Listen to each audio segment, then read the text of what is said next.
Assalamualaikum warahmatullahi wabarakatuh. Perkenalkan, nama saya Ahmad Bayaki Arafat. Saya dari kelompok 10 SMF. Di sini saya akan menjelaskan tentang yang pertama pengertian urf, yang kedua apa macam-macam urf, yang ketiga kehujan urf, yang ketiga hikmah dari urf. Jadi pembahasan pertama tentang pengertian urf. Dilihat dari segi bahasa, kata urf berarti sesuatu yang dikenal, atau dengan kata lain yang sepadan dengannya adalah adat atau tradisi atau kebiasaan.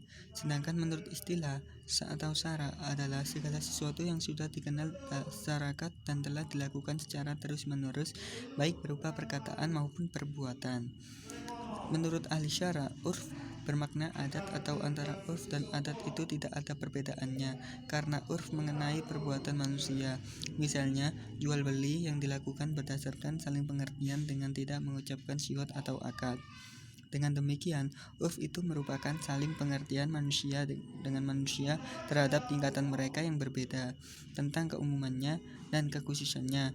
Dalam hal ini memang sangat berbeda dengan ijma, sebab ijma itu merupakan kebiasaan kesepakatan para mujtahid secara khusus atau umum, tidak menciptakan adanya urf. Pembahasan yang kedua yaitu macam-macam urf. Macam-macam urf dapat dilihat di berbagai sudut pandang atau dari berbagai segi sudut. Yang pertama, dilihat dari segi sumbernya. Urf dapat digolongkan menjadi dua. Yang pertama, urf kauli atau lafdi, yaitu kebiasaan yang berupa ucapan. Contohnya seperti kata lahma yang berarti daging. Pengertian daging bisa mencakup semua daging, termasuk daging ikan, sapi, kambing, dan sebagainya. Namun dalam adat kebiasaan, kata daging tidak berlaku untuk ikan. Oleh karena itu, jika ada orang yang bersumpah, demi Allah, saya tidak akan makan daging, tapi kemudian dia makan ikan, maka menurut adat ia tidak melanggar sumpah. Yang kedua, urf amali atau fi'li, yaitu kebiasaan yang berupa perbuatan, seperti transaksi antara penjual dan pembeli tanpa menggunakan akad atau syihad. Macam-macam urf dilihat dari ruang lingkup penggunaannya, dibagi menjadi dua. Yang pertama, urf am atau umum, yaitu kebiasaan yang telah umum berlaku di mana saja hampir di seluruh penjuru dunia tanpa memandang negara, bangsa, dan agama. Contohnya, menganggukkan kepala pertanda setuju dan menggelengkan kepala pertanda menolak. Contoh lainnya adalah seperti jual beli tanpa akad, mengambil buah yang jatuh dari pohonnya di jalan umum, transaksi istisna. Dan yang kedua, urf khas atau khusus, yaitu kebiasaan yang dilakukan oleh negara tertentu dan tidak berlaku di sembarang waktu dan tempat, seperti membayar sewa bulanan atau tahunan, terus menghalalkan halal bihalal dan lainnya. Macam-macam urf yang ditinjau dari segi baik dan buruknya menurut syariat dibagi menjadi dua, yaitu yang pertama urf soheh, yaitu adat kebiasaan yang tidak bertentangan dengan norma agama, seperti contoh memberi hadiah kepada orang tua dan kenalan dekat pada waktu-waktu tertentu. Dan contoh lainnya memberi hadiah kepada wanita yang dikitbah atau dilamar dan lainnya. Yang kedua, urf fasid, yaitu adat atau kebiasaan yang bertentangan dengan ajaran, seperti berjudi untuk merayakan peristiwa perkawinan atau meminum minuman tahun. Pembahasan yang ketiga, kedudukan urf dalam penetapan hukum atau kehujahannya. Para ulama sepakat bahwa urf merupakan salah satu dalil untuk menetapkan hukum.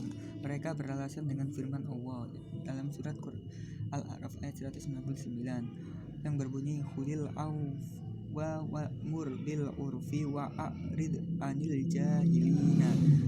Artinya, jadilah engkau seorang pemaaf dan suruhlah orang yang mengerjakan yang ma'ruf dan berpalinglah dari orang-orang bodoh. Quran surat Al-A'raf ayat 199. Kata al-urf dalam ayat di atas secara harfiah yaitu sesuatu yang dianggap baik dan pantas. Dari makna harfiah di atas, maka para ulama menjadikannya sebagai sumber hukum. Dan urf dari hadis yang berbunyi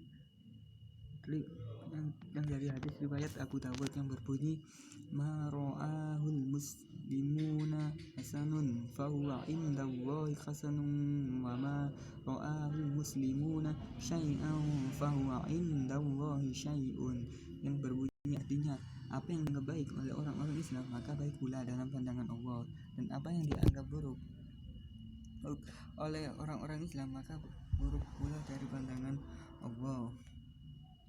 Dan di antara ulama fikih yang menggunakan urf secara luas adalah pengikut mazhab Hanafi dan Maliki, serta menggunakan urf dalam menetapkan hukum-hukum amaliyah, memahami nas, mengkhususkan keumuman cangkupan nas, dan untuk menjelaskan berbagai hukum fikih pada wilayah ibadah, muamalah, serta persoalan perdata. Oleh karena itu, para ulama mengajukan berbagai dalil yang mendukung kehusuan urf, seperti dalil yang di atas tadi. Dan yang keempat, terakhir, yaitu pembahasan tentang hikmah urf. Jadi hikmah urf adalah suatu hukum yang menjadikan kita lebih hati-hati dalam berbuat, dalam suatu kebiasaan dan perbuatan, serta dapat menganggap suatu yang baik dan dapat dipraktekkan dalam kehidupan sehari-hari, dan dapat menganggap yang buruk untuk dijauhi dalam kehidupan sehari-hari. Dan demikianlah penjelasan saya tentang urf dalam ushul fikih.